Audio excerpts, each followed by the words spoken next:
செய்திகளுடன் நான் உங்கள் சந்திரிகா கந்தசாமி. வெளிநாட்டில் வசிக்கும் இந்திய வம்சாவளியினர் OCI பதிவு செய்வது இப்போது 6வது தலைமுறை சந்ததியினருக்கு நீட்டிக்கப்பட்டுள்ளது. இந்திய தூதரகம் இதனை அறிவித்தது. மலேசிய விண்ணப்பதாரர்களுக்கு இந்திய வம்சாவளியின் நடைமுறைகள் மேலும் திருத்தப்பட்டுள்ளன.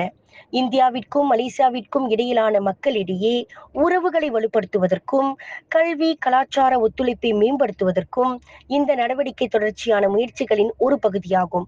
கடந்த ஜூலை மாதம் பல விண்ணப்பதாரர்கள் தொலைந்து போன அல்லது கிடைக்காத வரலாற்று ஆவணங்கள், பழைய கடப்பிதழ் ஆவணங்கள் காரணமாக வம்சாவளியை சான்றளிப்பதில் சிரமத்தை எதிர்கொண்டதால் மலேசிய இந்தியர்களுக்கான OCI விண்ணப்ப செயல்முறையை எளிமைப்படுத்த இந்தியா செயல்பட்டு வருவதாக தெரிவிக்கப்பட்டுள்ளது.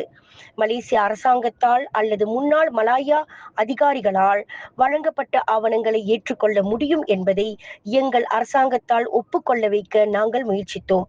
இந்தியாவை பிறப்பிடமாக அடையாளம் காட்டும் ஆவணம் இருந்தால் நாங்கள் OIC அட்டையை வழங்க முடியும் என்று மலேசியாவிற்கான இந்திய தூதர் PN ரெட்டி அறிவித்துள்ளார். விலையில் மேலும் செய்திகளை தெரிந்து கொள்ள கீழே இருக்கும் பெல் பட்டனை அழுத்துங்கள். உங்கள் ஆதரவை வெளிப்படுத்த லைக் மற்றும் ஷேர் செய்யுங்கள். தொடர்ந்து விண்வெளியுடன் உங்கள் பயணத்தை தொடர்ந்திருக்க சப்ஸ்கிரைப் செய்யுங்கள்.